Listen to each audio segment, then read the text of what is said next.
Here we are, the highly anticipated follow-up to Marvel's extremely successful and game-changing Avengers film. Our favorites are back, along with a few new additions to fend off a monstrous mechanical intelligence of their own making. Like, subscribe, comment down below, and tell a friend if you haven't. And if you're new here, check out the channel and let me know what you think. Let's dive into Avengers: A Few Days of Ultron. Okay, honestly, just like one more passover of the title would have been nice. I get it, it's a beloved storyline from the comics, but like, come on. Alright, whatever. Avengers: Age of Ultron.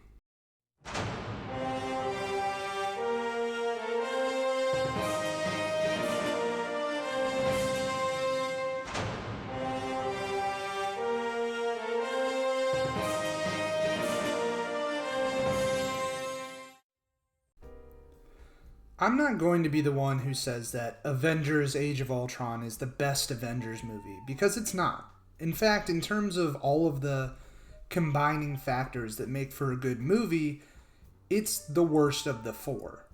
But even that is not an insult, because I believe that all of the Avengers films are all very good. But, and this is a big but, and a lot of people are going to disagree, this is my third favorite Avengers film. Look, I love the first Avengers movie, but it by far is my least favorite of the four. 2012's Avengers did something in the world of cinema that we had never seen before, and it changed the scope of what movie franchises could be forever. It deserves all of the praise and accolades that it has received. That being said, my major issue with that film was the way it was shot. It looks way too much like a network TV show. Age of Ultron is cinematic in every sense. It's grand, the stakes are higher, the action is more intense, and the characters are more engaging.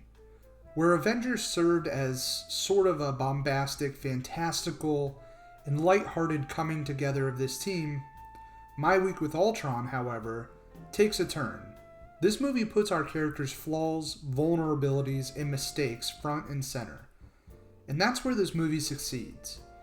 Admittedly, there are issues. The convoluted narrative attempts too much setup for future installments. And while Ultron is an interesting and enjoyable villain, there are a few problems with his setup and motivation. Regardless, I find this movie so enjoyable, and there are fantastic action sequences in this film. The opening attack on the Hydra base with all of our heroes' power sets on display is glorious.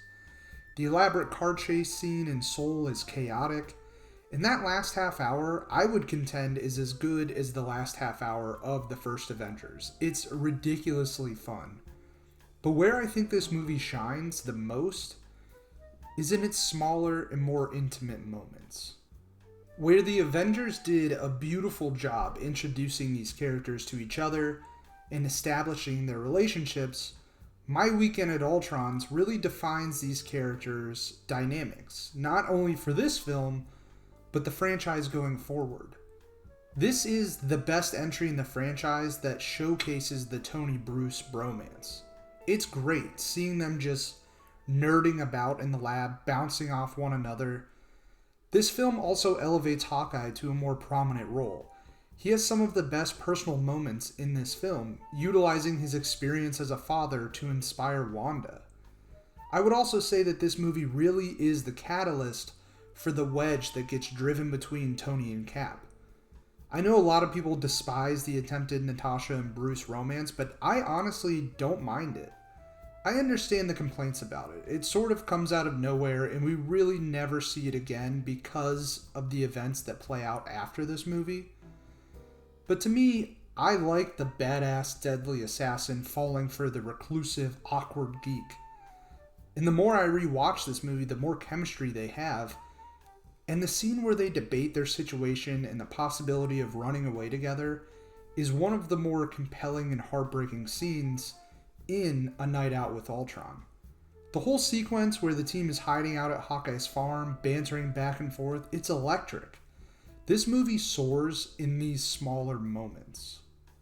Ultron isn't the greatest villain ever constructed for this universe, but he definitely isn't bad in any sense. Far from it, actually. I think he's very engaging as a character, starting his journey as this sort of cobbled together Frankenstein's monster spawned from the minds of Tony and Bruce. When he first confronts the Avengers, it's eerie, and he quickly evolves into a formidable, almost undefeatable, super intelligent, godlike being. I mean, this guy absolutely wrecks the Avengers with the help of Wanda and Quicksilver. A lot of his actions in this film have further ramifications down the line, plus the fact that James Spader is absolute perfection in this role. Where Ultron's characterization falls apart for me is in his motivations. It's just so glossed over very quickly. It reminds me of a lot of that goofy scene in X-Men Apocalypse where Apocalypse gets resurrected and just touches a television and says, "learning," and then for whatever reason decides humanity is evil and they need to be destroyed. It's the same concept. Obviously, I think this movie executes this concept in a more precise fashion, but it's not perfect. And without Spader's excellent portrayal, there's a chance they could have fumbled this movie like Singer did with Apocalypse. The additions of Wanda, Quicksilver, and Vision are all great. Wanda and Vision especially. This is one of my favorite versions of Wanda in this universe. Any sequence involving her just bewitching the Avengers is so interesting. Not only does she tear them apart from within, but we also get subtle glances into some of our favorite characters' biggest fears and backstories. Not to mention she causes the Hulk to go on an all-out rampage, ultimately flaming rising tensions between the Avengers and the world. I love Vision. I really hope we get more of him. It's a shame we only get a few really good appearances of him before he dies. And he's so depowered in Civil War and Infinity War that it's barely the same character that we get here. This is Vision at his peak. He's powerful and dynamic, and listening to his deep philosophical outlooks on the human race as he goes toe-to-toe with Ultron, it's so enjoyable. This is the Vision I hope returns in the future. And then there's Quicksilver. Boy, did they botch this character.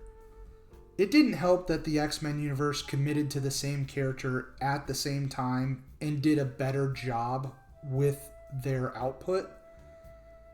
And this version isn't necessarily bad, but he's just wasted. He doesn't get a ton to do in this movie. I think him and Wanda's backstories are equally as compelling, but this film just doesn't allocate enough time to serve his character justice. He's just this bad guy, and then he's good, and then he's dead. And that's pretty much it. That's his whole arc. And they could have done so much more with him.